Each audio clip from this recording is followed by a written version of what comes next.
राधा करावचित पल्लव वल्लरी के, राधा पदांक विलसन मधुर स्थली के, राधा यशो मुखरमत्त खगावली के, राधा विहार विपिने रमता मनो में, प्रेमानंदोत्पुलकितगात्रौ विद्युद्धाराधर समकान्तिः, श्री राधा कृष्णौ मनसि दधानं वन्देऽहं श्रीहितहरिवंशम्, वन्देऽहं श्रीहितहरिवंशम्। राधा राधा राधा राधा राधा राधा राधा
राधा राधा राधा राधा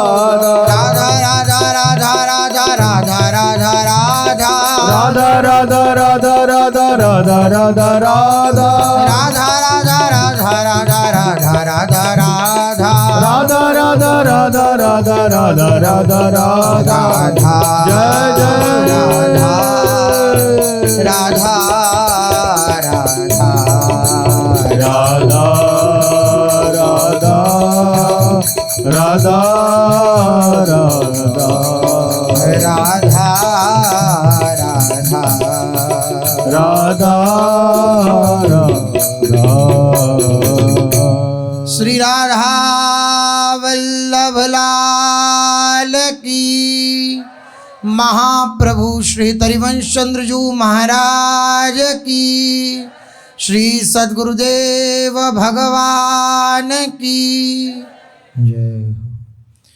रसघन मोहन मूर्ति ठाकुर श्री राधा वल्लभ लाल जी महाराज अनंतानंत सहचरियों की प्राण सजीवन मूरी श्री लाडली जू एवं इन युगल स्वरूपों को हृदय में नित्य नवीन रूप से दुलार करने वाले श्री सद्गुरुदेव भगवान के श्री चरणों में दंडवत प्रणाम है। संसार में कोई भी ऐसा प्राणी नहीं है जो बिना कर्म किए रह सके। इस भूमि को कर्म भूमि कहते हैं। कोई भी ऐसा मनुष्य या कोई भी ऐसा जीव, चाहे किसी भी योनि का हो, कोई भी ऐसा नहीं है जो बिना कर्म के रह सके।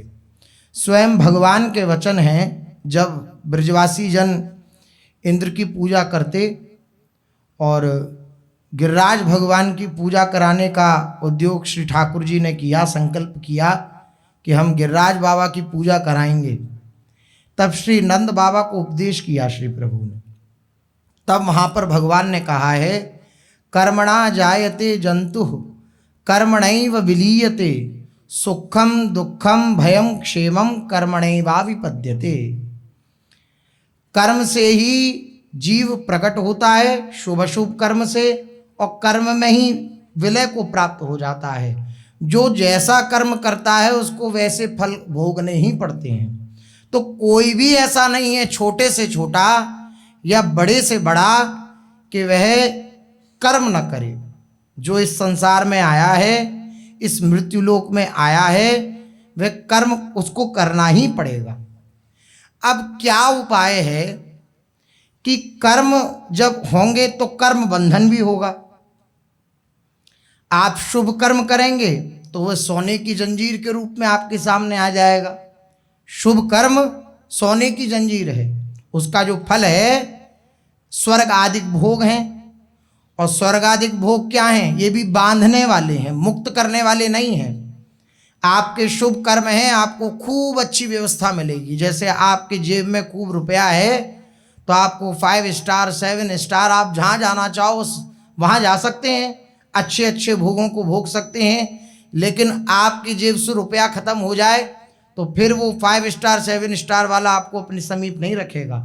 फिर जैसे आपका स्वागत माला पहना करके उसने अंदर प्रवेश कराया था, उसके विपरीत धक्का दे के आपको बाहर निकालेगा जब आपके जेब में पैसा नहीं होगा। तो इसी प्रकार क्षीणे पुण्ये मर्तलोकम विशन्ति, स्वर्गादिक भोगों को प्राप्त करने के बाद भी, शुभ कर्म के फलस्वरूप स्वर्गादिक भोगों को प्राप्त करने के बाद भी, जब शुभ कर्म का फल पूर्ण हो जाता है तो स्वर्ग से भी धक्का दे दिया जाता है।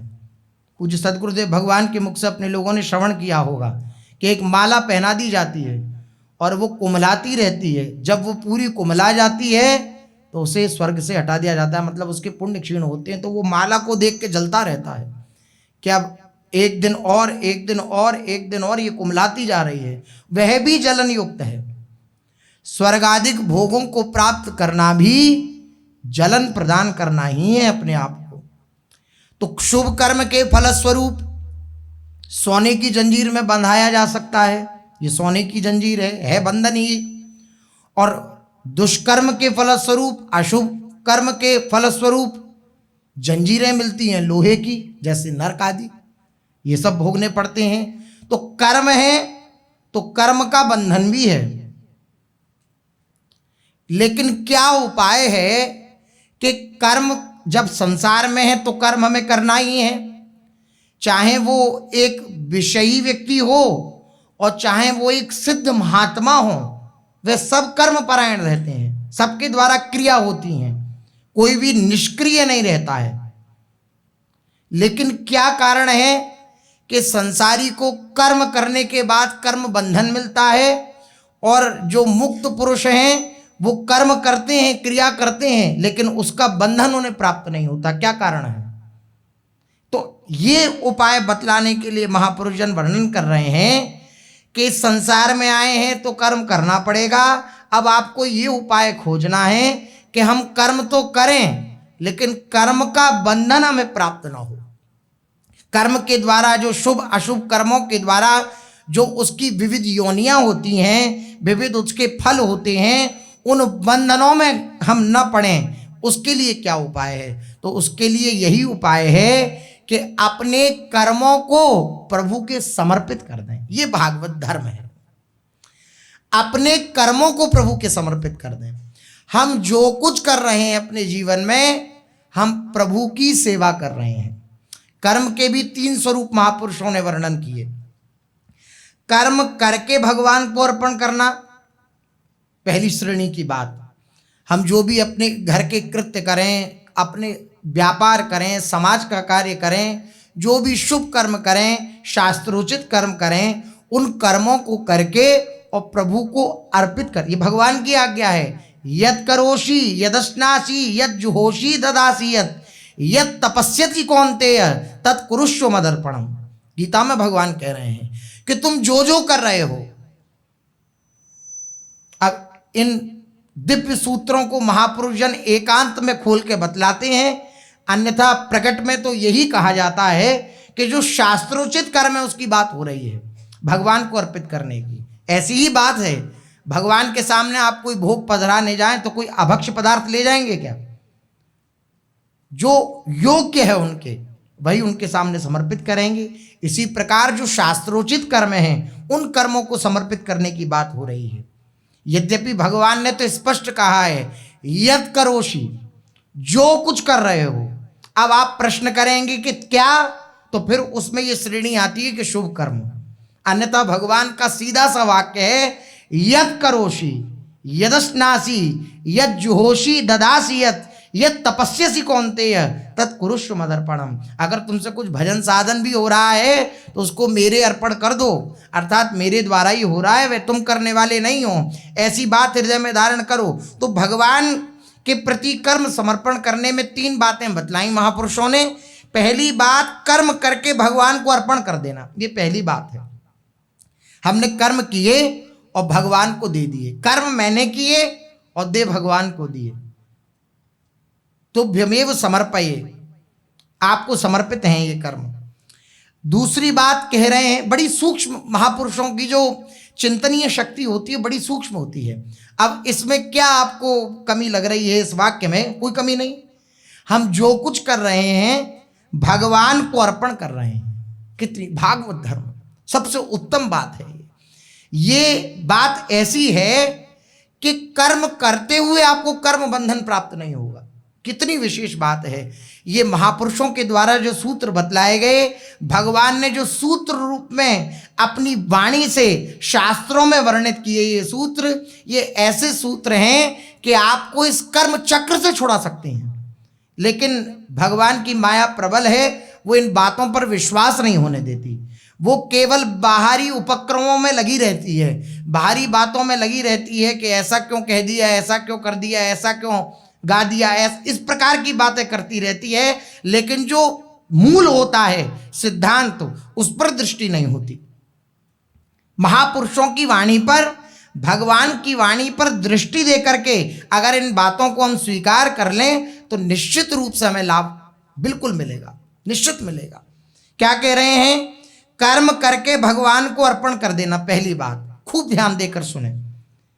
हम कर्म करते हैं, कर्म बंधनों से मुक्त होना चाहते हैं, तो पहली बात हम करते हैं, जो हम कर्म करते हैं हम भगवान को समर्पित कर देते हैं। जैसा कई बार श्री सद्गुरुदेव भगवान ने उपाय बतलाया है कि अगर मान लो हम सुबह 4 बजे उठे, तो अब 4 से 5 हमने जो कुछ किया, 5 बजे हम प्रभु को प्रणाम करके, और ये 4 से 5 जो कुछ हुआ प्रभु हम आपको समर्पित करते हैं। तो जितना 4 से 5 हुआ उसमें जो कुछ हुआ वे आपको बांधने वाला नहीं होगा, वे निश्चित रूप से आपको ऐसी तीक्ष्णता देगा बुद्धि में कि आप संसार सागर से पार हो जाएंगे।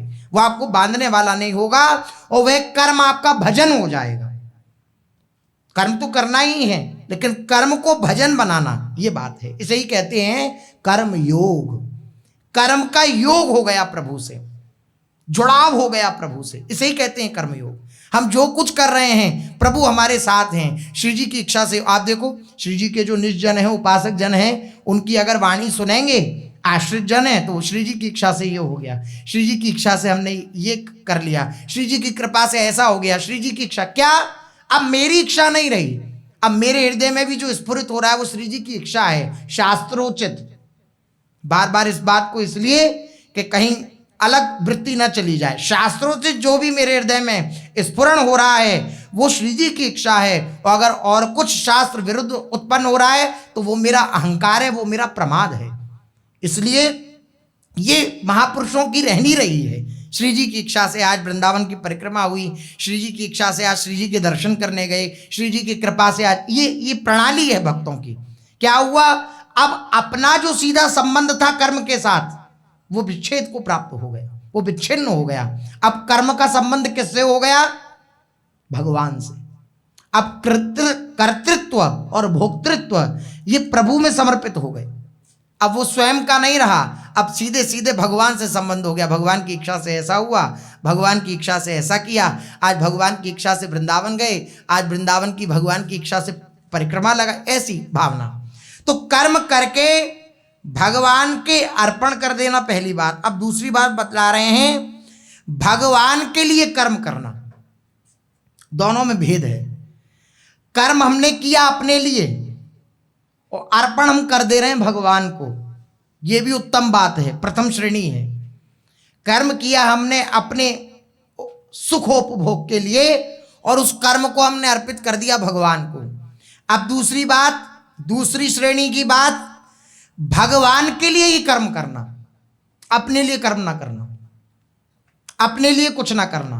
भगवान के लिए अर्थात मैं भगवान का हूं और ये जितने भी शरीर संबंधी हैं ये सब भगवान के हैं। मैं अगर इनके लिए कर्म कर रहा हूं अर्थात भगवान के लिए कर्म कर रहा हूं। मैं नौकरी व्यापार जो कुछ कर रहा हूं मैं अपने लिए नहीं कर रहा, मैं भगवान के लिए कर रहा हूं। मैं तो सेवक हूं। जैसे कोई ऑफिस में कोई कार्यरत रहता है तो वो अपने लिए कार्य करता है क्या? या जिसके लिए कार्यरत है उसके लिए कार्य करता है? वह तो उसका मेहनताना लेता है लेकिन कार्यरत तो उसी के लिए रहता है ना। कार्य तो वो अपने मालिक का ही कर रहा है, लेकिन कार्य का जो मेहनताना होगा वो उसे मिलेगा। इसमें दूसरी बात में यही है, भगवान के लिए कर्म करना। मैं जो कुछ कर रहा हूं अपने शरीर का पोषण या अपने परिवार का पोषण मैं स्वयं के लिए नहीं, भगवान के लिए कर रहा हूं जो कुछ कर रहा हूं। तो पहली बात कर्म करके भगवान को अर्पण कर देना, और दूसरी बात भगवान के लिए कर्म करना, और तीसरी बात बड़ी विलक्षण बात है, भगवान का ही कर्म करना। यह बिल्कुल पातिव्रत है। जैसे पत्नी अपने पति का कार्य करती है, कह रहे हैं मैं भगवान के लिए कार्य करता हूं, यह ऊंचा भाव है।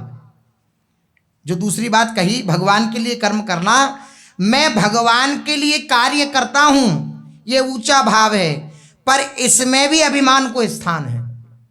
मैं करता हूं भगवान के लिए, मैं करता हूं, यह भाव है इसमें, मैं करता हूं। फिर चाहे वे काम भगवान के लिए ही हो लेकिन करता तो मैं ही हूं, यह बात आ गई इसमें। इसमें अहंकार झलक रहा है।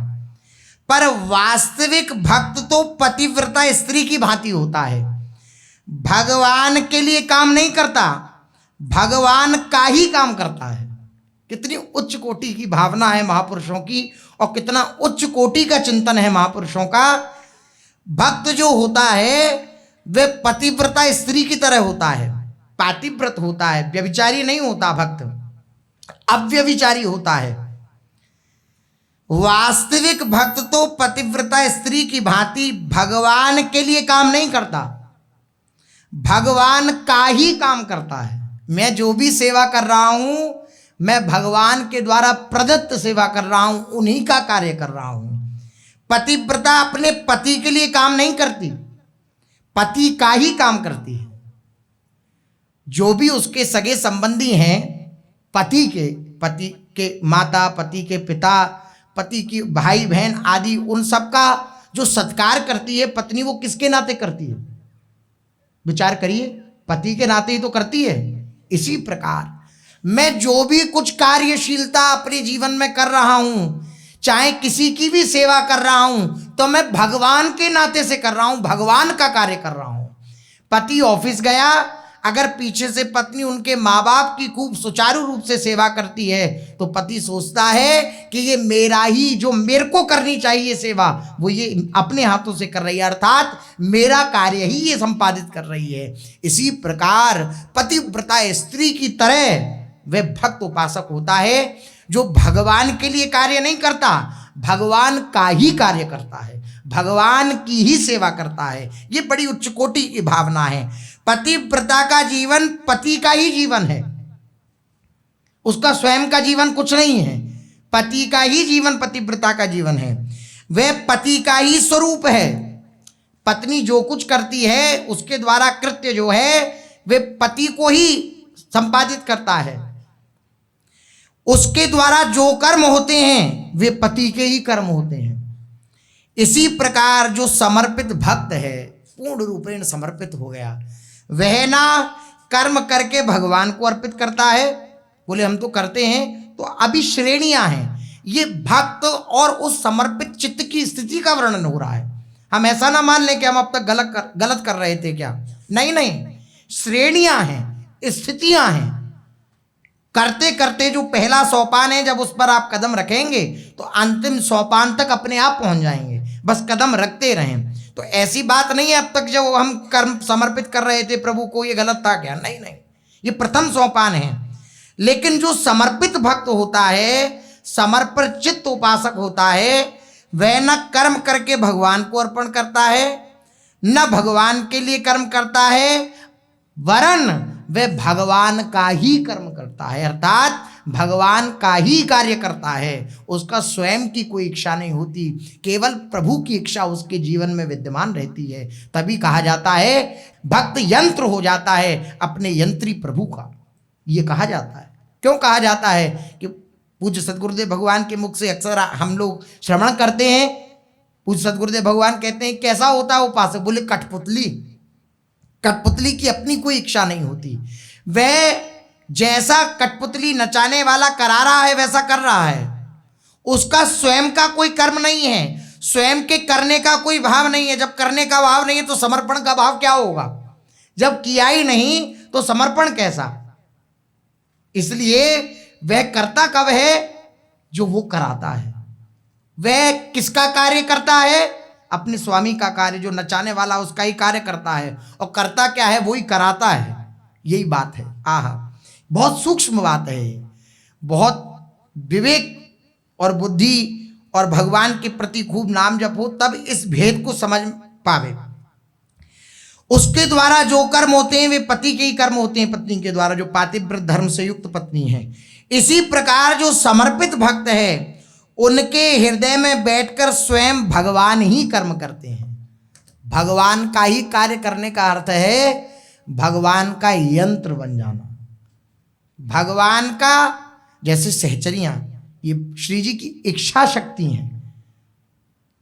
हमारे हृदय में इच्छा उठती है तो हम जानते हैं ना, वही इच्छा मान लो मूर्तिमान हो जाए, कोई रूप धारण कर ले, ऐसी ही मूर्तिमान स्वरूप धारण किए हुए इच्छा शक्ति श्री जी की, ये सहचरियां हैं। इच्छा शक्ति सखी तहां करवावत सब ख्याल, इच्छा शक्ति सखी तहां, श्री ध्रुवदास जी कह रहे हैं। तो भगवान का वे यंत्र हो जाता है। अब उसके हृदय में बैठकर स्वयं भगवान ही कर्म करते हैं। अब क्या हुआ, जो कर्म बंधन में डालने वाले थे वही कर्म अब उसको बंधन में नहीं डाल सकते, क्योंकि उसने अपना बिल्कुल संबंध छोड़ दिया कर्मों के साथ और पूर्ण संबंध बना लिया प्रभु के साथ, पूर्ण संबंध बना लिया। अब वह कर्म करता हुआ प्रतीत होगा, लेकिन वह कुछ नहीं कर रहा होगा। वे खाता हुआ, पीता हुआ, उठता हुआ, बोलता। भगवान ने वर्णन किया है ऐसा, महापुरुष का सौभाग्य वर्णन किया है। वे खाता हुआ, उठता हुआ, बोलता हुआ, हंसता हुआ, रोता हुआ, वे कुछ नहीं करता। क्यों नहीं करता, क्योंकि अब उसके अंदर कोई अहंकार की वृत्ति नहीं रहेगी, उसका अस्तित्व नहीं रह गया। वे अपने प्रभु के हाथ का खिलौना हो गया। ऐसा उपासक उसके हृदय में बैठकर स्वयं भगवान कार्यरत रहते हैं, स्वयं कर्म करते हैं।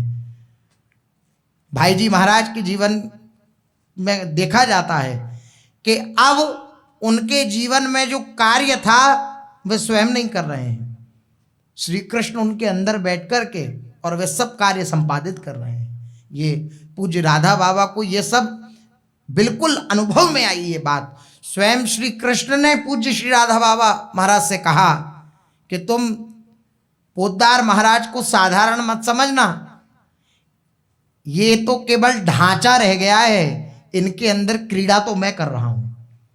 श्री भाई श्री हनुमान प्रसाद पोद्दार जी महाराज के लिए स्वयं श्री कृष्ण ने श्री राधा बाबा जी से कहा ये होता है। अब भगवान का कार्य संपादित हो रहा है, अब स्वयं की कोई इच्छा नहीं रह गई, स्वयं का कोई कार्य नहीं रह गया। स्वयं का कोई कार्य नहीं रह गया तो फल इच्छा भी समाप्त हो गई। जब कर्म नहीं तो फल इच्छा कैसी। अब इससे क्या हुआ, कर्म में भी आसक्ति नहीं रह गई और फल में भी आसक्ति नहीं रहेगी। अब कर्म भी उनकी इच्छा से हो रहे हैं और फल मिले या न मिले इसकी भी चिंता नहीं रहेगी। आहा, कैसी उच्च कोटि की अवस्था है। वे भक्त को चलाते नहीं, स्वयं उसके रूप में चलते हैं। ऐसे समर्पित भक्त के हृदय में वो विराजमान हो जाते हैं श्री ठाकुर जी, जो भगवान का कर्म करता है, भगवान की इच्छा में इच्छा मिला देता है। वे भक्त को चलाते नहीं, स्वयं उसके रूप में चलते हैं। आहा, इसलिए तिनमें तो कछु अंतर नाही, संत कहो चाहे राम। जिन्होंने अपने मन को मार दिया, अपने मन को पूर्ण रूपेण समर्पित कर दिया, अपनी इच्छा कुछ नहीं रह गई, अपना संकल्प विकल्प कुछ नहीं रह गया, प्रभु का ही संकल्प उनके हृदय में प्रकट हो रहा है, उदित हो रहा है, ऐसी जिनकी स्थिति हो गई, उनके लिए कहा गया कि अब उनको चाहे आप संत कहिए या स्वयं भगवान कहिए, कोई अंतर नहीं रह गया आप भगवान में और संत में। आहा, जहां दूसरे को चलाना है वहां कर्मानुसार, अधिकारानुसार, योग्यतानुसार भगवान उसे चलाते हैं। जहां दूसरे को चलाना है वहां भगवान उसे उसके कर्मानुसार चलाते हैं। अवश्य में भोक्तव्यम कृतम कर्म शुभाशुभम, इस पद्धति के अनुसार उसे चलाते हैं। अधिकारानुसार उसे चलाते हैं जब दूसरे को चलाना होता है। योग्यता अनुसार, कैसी उसकी योग्यता है, कैसे उसके लक्षण, उसके अनुसार चलाते हैं। पर जहां भक्त के हृदय में हृदय बनकर स्वयं अधिष्ठित हो जाते हैं, प्रतिष्ठित हो जाते हैं भगवान, वहां वे स्वतंत्र रूप से लीला करते हैं। जहां किसी के हृदय में अहम है, कर्तृत्व भोक्तृत्व है, मां भगवान उसको उसके कर्मानुसार चलाएंगे, मां भगवान उसको उसके अधिकारानुसार चलाएंगे। तुम्हारा अधिकारत्व क्या है, क्या प्राप्त करने का तुम्हारा अधिकार है, उसके अनुसार उसे चलाएंगे और उसकी योग्यता के अनुसार उसे चलाएंगे। लेकिन जो पूर्ण समर्पित हो गया है, पूर्ण अपना अहंकार प्रभु के चरणों में समर्पित कर दिया है, उसको भगवान चलाते नहीं वरन स्वयं चलते हैं। उसके हृदय में बैठ के अधिष्ठित हो जाते हैं, प्रतिष्ठित हो जाते हैं और स्वतंत्र रूप से लीला करते हैं। श्री भाई जी महाराज कह रहे हैं एक पद में, सौंप दिए मन प्राण तुम्ही को, सौंप दिए ममता अभिमान, अब जी चाहे वैसा बरतो, अपनी वस्तु सर्वथा जान, अपनी वस्तु सर्वथा जान। आपको सौंप दिया ये तन मन प्राण, ये ममता अहंकार, ये सब आपको समर्पित कर दिए। अब आप इसे अपनी वस्तु जान करके इसके साथ बर्ताव करो। जैसे कोई अपनी वस्तु के साथ बर्ताव करता है, अच्छा या बुरा, ऐसे आपको जैसे उचित लगे ऐसे इसे अपनी वस्तु जान करके इसके साथ लीला प्राण रहो। आपको जैसी लीला करनी हो स्वच्छंद रूप से लीला करो। भगवान स्वच्छंद रूप से ऐसे उपासक के साथ लीला करने लगते हैं। जहाँ भगवान एवं भक्त का ऐसा संबंध हो जाता है वहाँ जगत और उसके संबंध नहीं रह जाते। संसार कर्म के द्वारा ही बांधता है और कर्म से ही जब उसका संबंध छूट गया, प्रभु से संबंध हो गया, तो अब कोई बांधने वाला नहीं है उसे। वहाँ भक्त और भगवान रहते हैं और एक होकर रहते हैं, एक हो जाते हैं। श्री हरिवंश सुप्राण सुमन हरिवंश गणिज्य, सेवक जी कह रहे हैं। अब श्री हरिवंशी प्राण बन गए, अब श्री हरिवंशी मन बन गए, अब श्री हरिवंशी बुद्धि बन गए। सेवक जी महाराज कह रहे हैं अब दो नहीं रहे, अब सेवक और सेवी दो नहीं रहे, एक हो गए। श्री हरिवंशी अंदर श्री हरिवंश की सेवा कर रहे हैं, श्री हरिवंश ही सेवक बनकर और श्री हरिवंश की ही सेवा कर रहे हैं। ये बड़ी उच्च कोटि की भावना है। वहां भक्त और भगवान रहते हैं और एक होकर रहते हैं, एक होकर रहते हैं। वहां भगवान लोक संग्रह नहीं करते, वहां वे सर्वेश्वर सर्वलोक महेश्वर सर्वव्यापी नहीं रहते, वहां वे भक्त के अपने भगवान रहते हैं। वहां सर्वेश्वर सर्वलोक महेश्वर सर्वव्यापी नहीं रहते, उसके बन के रहते हैं, पर्सनल उसके ठाकुर होते हैं, उसकी श्री जी होती हैं। जो कौन? जिसने अपने सारे कर्मों को भगवान के समर्पित कर दिया और अब उसके जीवन में जो कुछ हो रहा है वे भगवान की इच्छा शक्ति के द्वारा हो रहा है। अर्थात वह अब स्वयं का कार्य नहीं कर रहा, भगवान का ही कार्य उसके द्वारा संपादित हो रहा है। ये संतजन क्या करते हैं? भगवान का कार्य करते हैं। भगवान का कार्य क्या है? भगवान की इच्छा रहती है ये जीव मुझसे अनंत जन्मों से बिछड़े हुए हैं, ये वापस आ जाएं, तो ये भगवान की इच्छा, यही इच्छा महापुरुषों के हृदय में प्रकट होती है और भगवान की इच्छा का प्रतिपादन महापुरुष जन अपनी क्रिया के द्वारा करते हैं। वह क्रिया उनकी स्वयं की नहीं होती, भगवान की ही होती है। इसलिए इस संसार में आए हैं तो कर्म करना ही पड़ेगा, कर्म करेंगे तो हमें बंधन भी मिलेगा। अगर इस कर्म बंधन से मुक्ति चाहते हैं, इस कर्म बंधन से छूटना चाहते हैं, तो एक ही उपाय है। क्या उपाय है?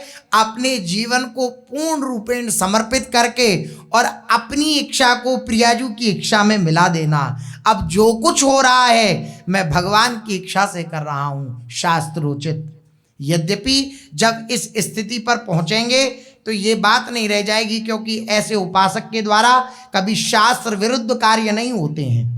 तो ये बात तो बस समझाने के लिए है, जब ये स्थिति आएगी तब समझाने और न समझाने वाली बात ही नहीं है। वहाँ होगा ही वह जो शास्त्रोचित होगा। भगवान के द्वारा कभी अशास्त्रीय कार्य नहीं होता, भगवान के द्वारा सदा जो भगवान ने वर्णित किया है वही होता है। इसलिए उस उपासक के द्वारा, उस महापुरुष के द्वारा भी जो कुछ होता है भगवान की इच्छा से, वह सब शास्त्रानुकूल होता है, शास्त्र के अनुकूल ही होता है। इसलिए कर्म बंधन से छूटने का एकमात्र उपाय है अपने आप को प्रभु के पूर्ण समर्पित कर देना। चलते हैं कैसे महापुरुषों की रहनी होती है, कैसा महापुरुषों का जीवन होता है और कैसा उनके जीवन में शिष्यत्व घटित होता है।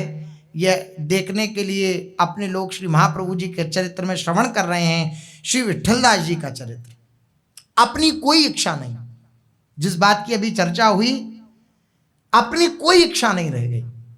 महाप्रभु जी की जो इच्छा है, हितजू की जो इच्छा है, वो मेरी इच्छा हो गई। वो कहें दूर तो दूर, वो कहें पास तो पास। मैं पास रहते हुए भी पास हूं और दूर रहते हुए भी पास हूं, मैं उनसे बिलग नहीं हूं। ये जब पूर्ण रूपेण समर्पित चित्त हो जाता है तब ऐसी स्थिति आती है। श्री महाप्रभु श्री तरिवंश चंद्रजू महाराज के आश्रित श्री विट्ठलदास जी महाराज जूनागढ़ में दीवान के पद पर स्थित हो गए हैं और महाप्रभु जी की स्मृति में उनको पत्र लिखते हैं। फलस्वरूप श्री महाप्रभु जी भी श्री विट्ठलदास जी को पत्र लिखते हैं।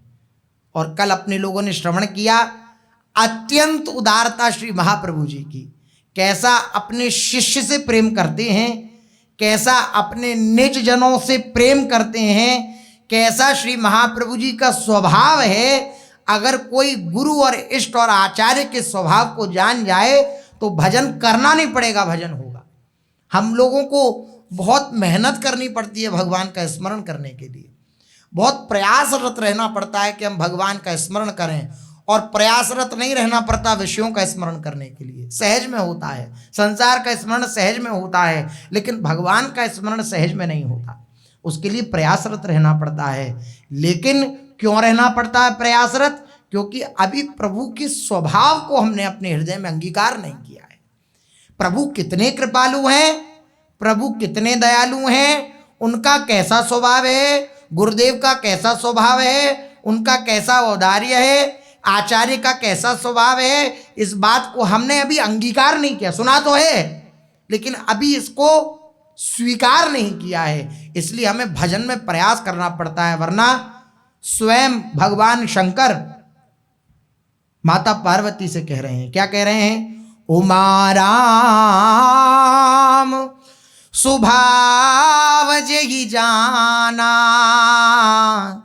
ताही भजन तजी भाव नाना, ताही भजन तजी भाव नाना।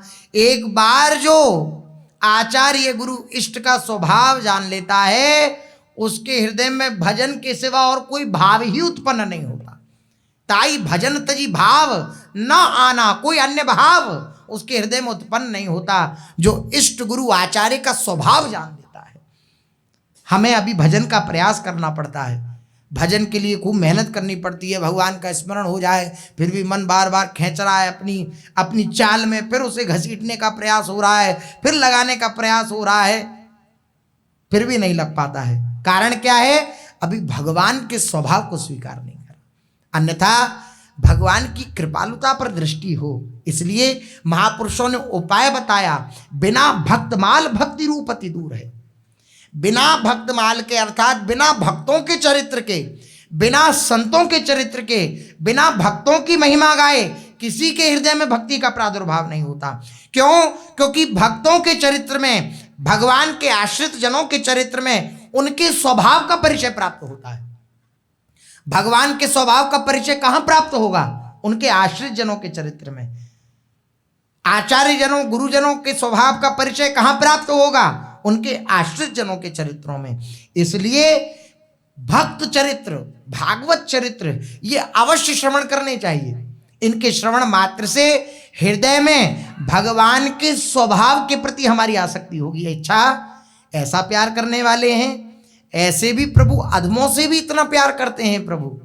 आहा, श्री गोस्वामी तुलसीदास जी महाराज अपना हृदय खोल रहे हैं। जासु पतित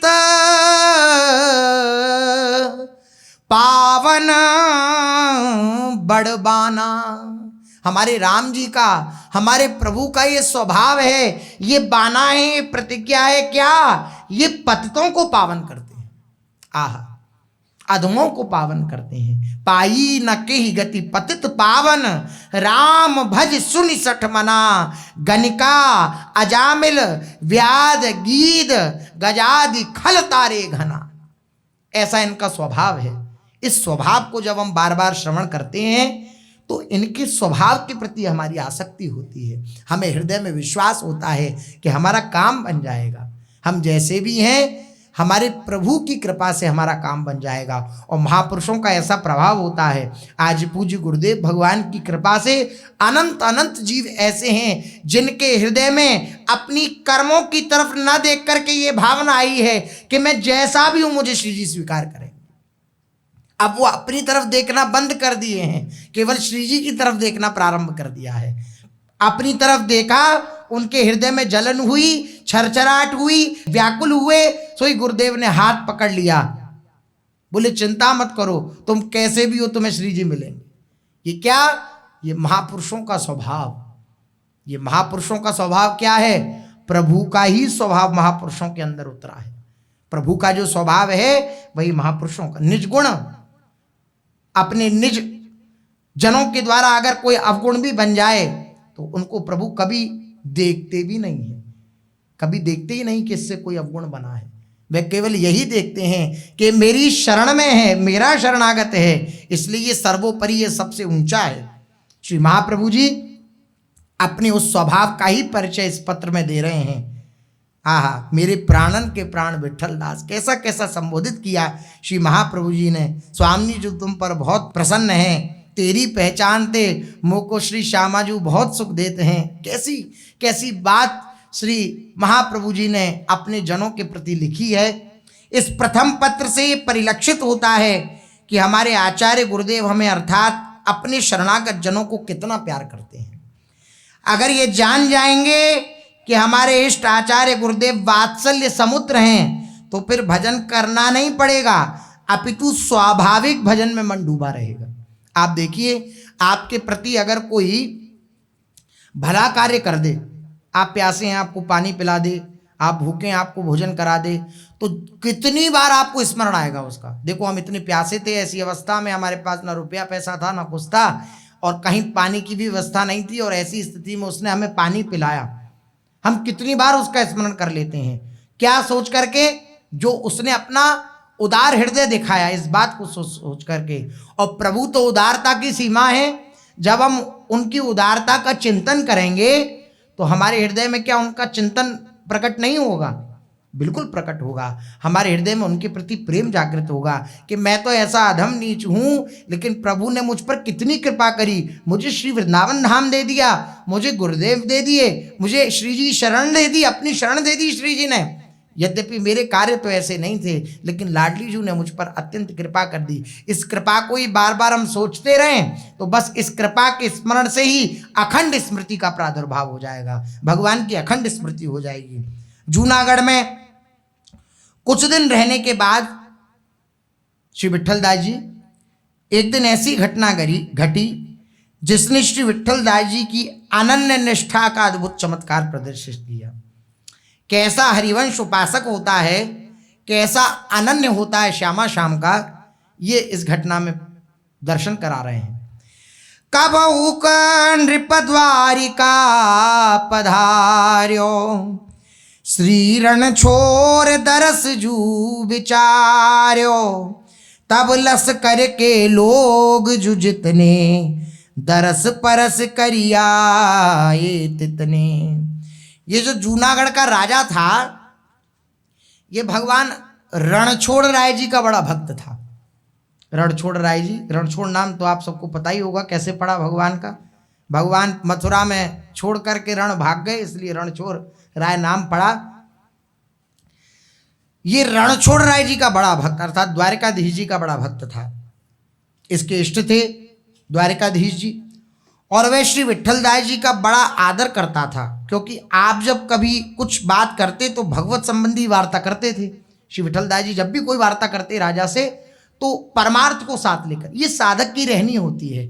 हम कोई भी वार्ता करें तो उसमें परमार्थ बीच में होना चाहिए, कोरा प्रपंच नहीं होना चाहिए।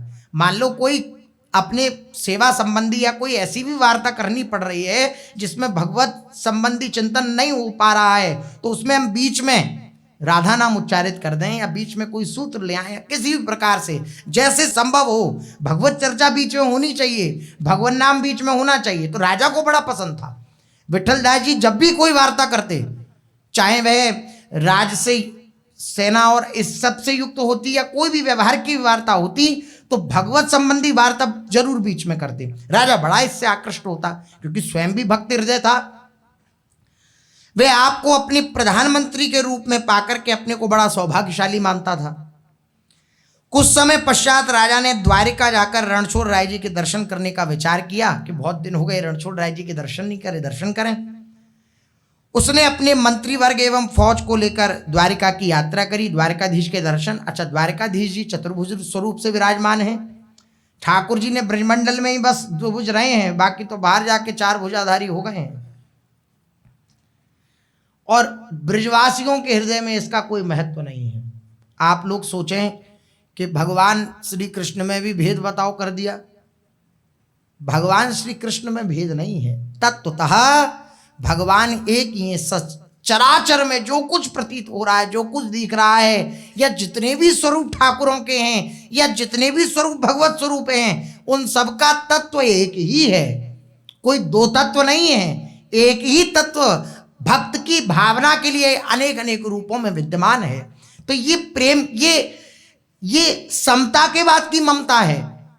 भक्त ने ये जान लिया है कि सर्व स्वरूप में मेरे प्रभु विराजमान हैं, उसके बाद उसकी ये ममता प्रकट हुई है। ये ममता कोई माइक ममता नहीं है, कोई ये अज्ञान जनित ममता नहीं है जो युगल सरकार से, द्विभुज मुरली मनोहर से उसकी ममता हुई है। ये कोई माइक नहीं है, कोई अज्ञान जनित नहीं है, ये समता के बाद की ममता है। उसने ये जान लिया है कि सचराचर में श्री राधा वल्लभ लाल ही विराजमान है। उसके बाद उसके हृदय में ये ममता जागृत हुई है कि मेरे प्राणाधार द्विभुज मुरली मनोहर श्री श्याम सुंदर श्री युगल प्रिया हैं। ऐसी बात उसके हृदय में आई है। अब द्वारिकाधीश जी तो चतुर्भुज रूप में हैं और श्री विट्ठलदास जी महाराज ये द्विभुज स्वरूप के उपासक हैं, मुरली मनोहर श्याम सुंदर। आपने पूर्व में प्रसंग सुना ही होगा, गोपियां जब ठाकुर जी अंतर ध्यान हो गए तो ढूंढने के लिए निकली। ढूंढते ढूंढते श्री कृष्ण को कहा, हा कृष्ण हा कृष्ण हा कृष्ण ऐसा कहती हुई और वह श्री कृष्ण को ढूंढने निकली। अब गई तो एक कुंज में श्री ठाकुर जी महाराज पौड़े हुए हैं, लेटे हुए हैं, लेकिन प्रणाम कर रही हैं गोपियां और कह रही हैं आपने श्री कृष्ण को कहीं देखा क्या? हमारे श्री कृष्ण हमें छोड़कर चले गए, हमसे जाने क्या अपराध बन गया, श्री कृष्ण हमें छोड़ के आपने देखा क्या कहीं? ठाकुर जी लेटे हुए हैं सामने, उनसे पूछ रही हैं। तो क्यों पूछ रही हैं?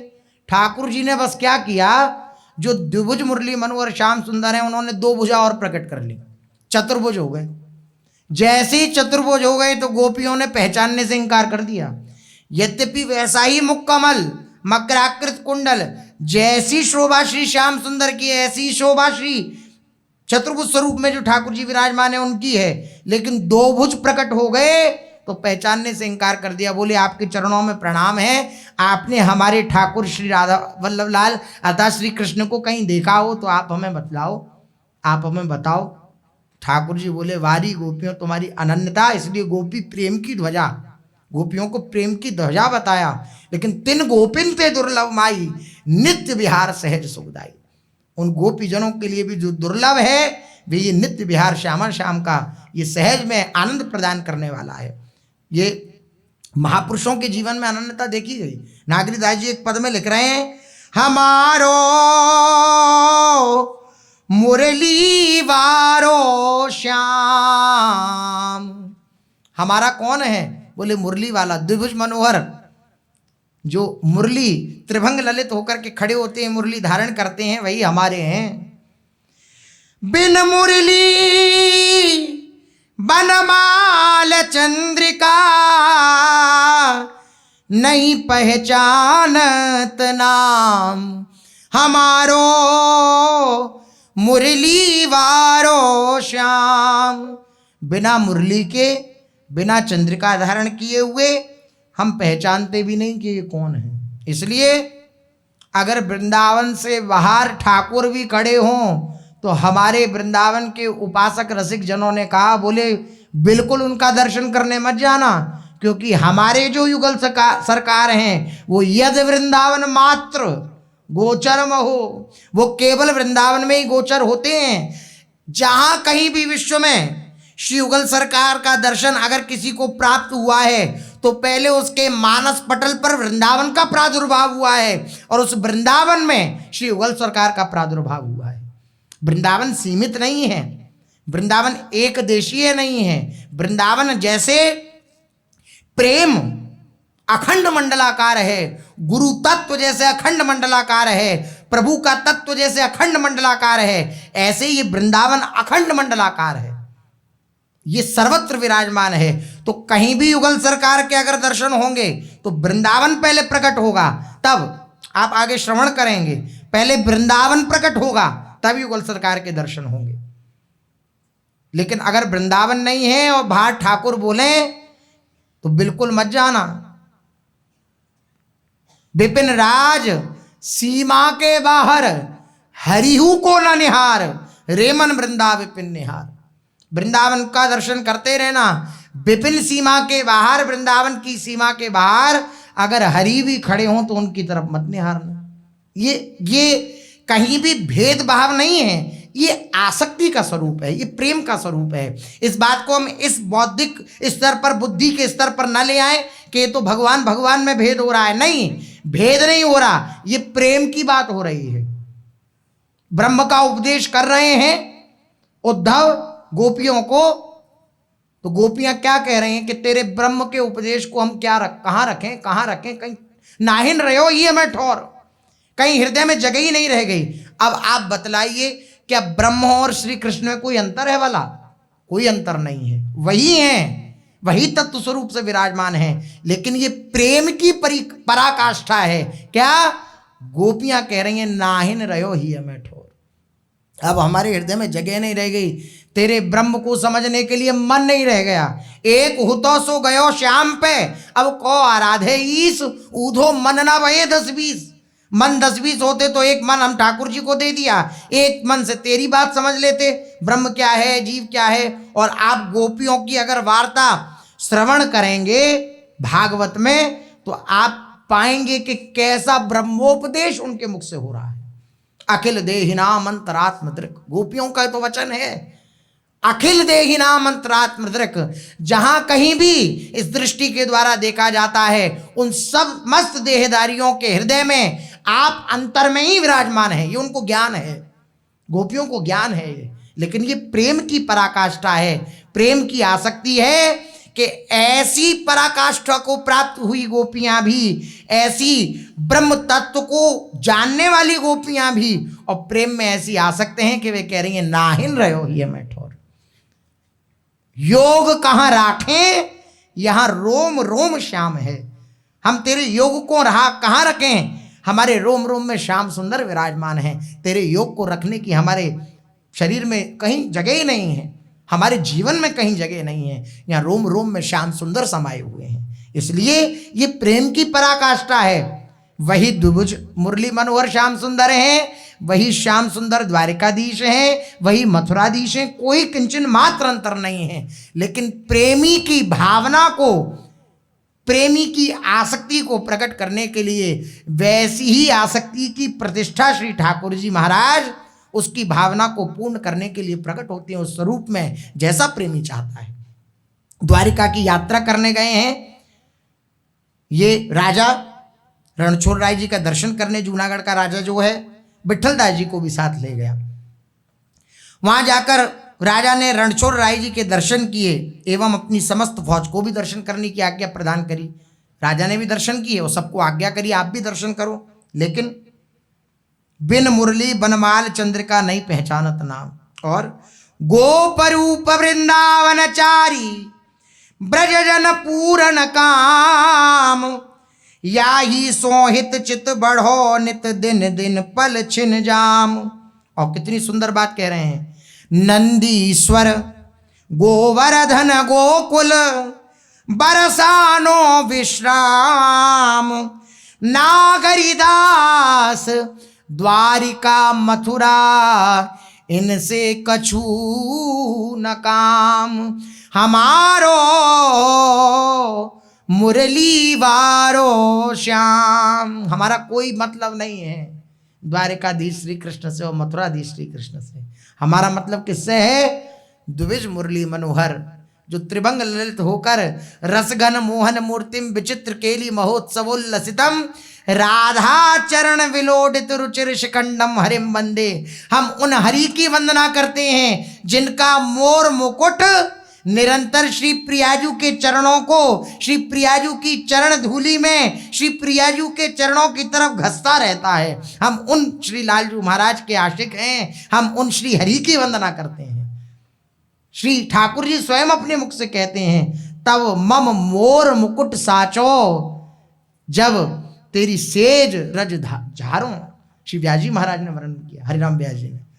श्री ठाकुर जी अपने मुख से कहते हैं मेरा ये मोर मुकुट तभी साचा है, धारण कर रहे हो के है, जब आपकी सेज महल की रज को झारूं, ये तभी मेरा मोर मुकुट साचा है। ऐसे जो प्रियासक्त श्री लालजू महाराज हैं, प्रियासक्त जो हरि हैं, हम उनके हैं, हम उनके दास हैं और किसी से हमारा कोई ये अनन्यता है। फिर बार बार इस अनन्यता को अपनी बुद्धि के द्वारा न समझें, इस अनन्यता के मार्ग पर लगें तो आप अपने हृदय में भी पाएंगे कि अनन्यता आपके हृदय में भी प्रकट हो गई। इसलिए इसे बुद्धि के द्वारा न समझें।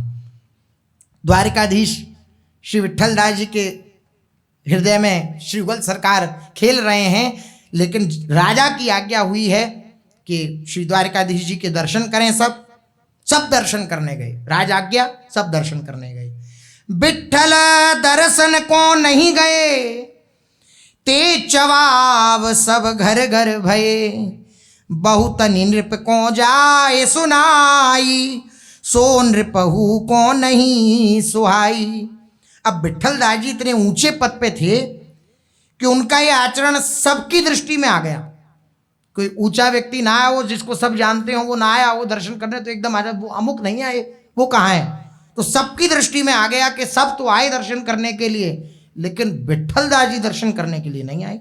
क्या कारण है? सबकी दृष्टि में खड़क गया, चारों ओर चर्चा का विषय बन गया। विट्ठल दास जी द्वारिकाधीश जी के दर्शन करने नहीं आए। वैसे तो बहुत बड़े भक्त बनते हैं, लेकिन भगवान का ही दर्शन करने के लिए आए, ये कैसे भक्त हैं? पहले तो इस बात की चर्चा सभी लोगों के पास ही होती रही, आपस में लोग करते रहे, किंतु फिर बहुत से चुगलखोर जो ईर्ष्यालु थे, ये उपहार स्वरूप मिलता ही है भक्तों को। भक्तों से ईर्ष्या करने वाले भी होते हैं। ईर्ष्या किससे होती है? आप थोड़ा सा विचार करिए। आप ये कार्य कर लेते हैं, कोई अच्छा कार्य, और मैं वे कार्य नहीं कर पाता, तो मुझे आपसे ईर्ष्या हो जाएगी। आप कोई भी कार्य आप अच्छा कर लेते हैं हमसे, और हम वो कर नहीं पाते, तो हमें आपसे ईर्ष्या हो जाएगी। यही कारण होता है ईर्ष्या का। संतों से, भक्तों से ईर्ष्यालु लोग ईर्ष्या क्यों करते हैं? वे जानते हैं कि हम तो कर नहीं पाए जो ये कर पाए। इस संसार के संबंध को छोड़ करके समस्त जगहों से विपरीत होकर अपने जीवन का लाभ इन्होंने ले लिया, हम नहीं ले पाए, और हम ना वो कर सकते हैं। अब जब वो नहीं कर सकते तो ये कर ले। अब दैन्यता तो आने से रही, तो ईर्ष्या करने लगते हैं। अरे भगत बनता है, अरे ये करता है, ढोंग करता है, तिलक रज पोत के रहता है। विचित्र विचित्र बातें सुनने को मिलती हैं।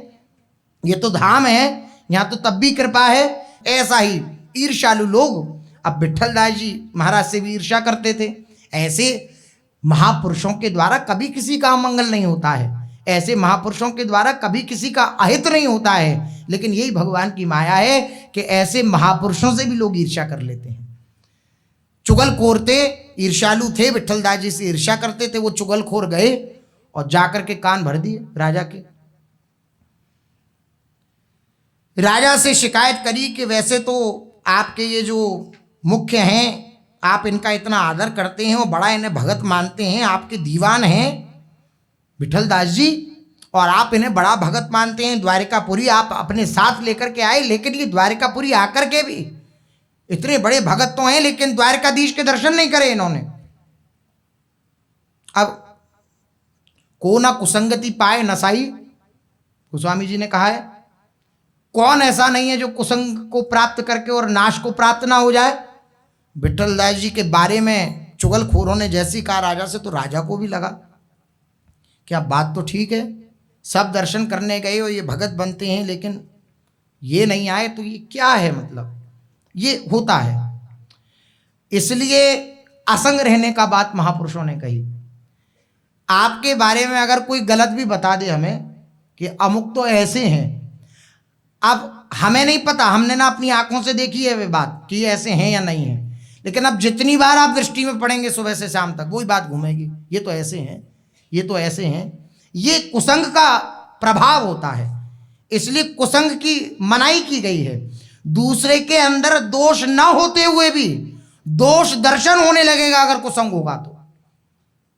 अब कुसंग हुआ उन चुगलखोरों का, तो जो उनके हृदय की धारणा थी चुगलखोरों के, वो धारणा उनके हृदय में आ गई, राजा के हृदय में। बोले हाँ बात तो ठीक है, इतने बड़े भगत बनते हैं, इतने बड़े जो है, और हमने बहुत सम्मान भी किया है इनका, लेकिन हमारे इष्ट देव हैं द्वारकाधीश जी, एक बार दर्शन तो करना चाहिए।